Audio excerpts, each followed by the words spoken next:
ba yung organic followers? Ano ang basihan natin para sabihin na ang mga followers natin ay organic? Marami po kasi ako nababasa doon sa comment section na nagsasabi na reels to reels tayo para organic. Yun bang pag-comment natin doon sa reels mismo ay organic? Naisipan kong i-content ito kasi meron nag-PM sa akin. Ano ba ang organic followers?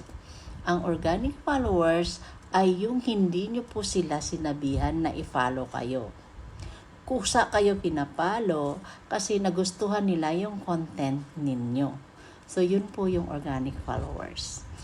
Pero, kung mag-follow man sila doon sa reels mo or mag-follow sila directly doon sa profile mo, ay pareho pa rin pong followers yun. Yun lang. Thank you. Kung may natutunan ka, huwag kalimutang mag-like, comment, share. Thank you for watching. See you in my next video. Bye!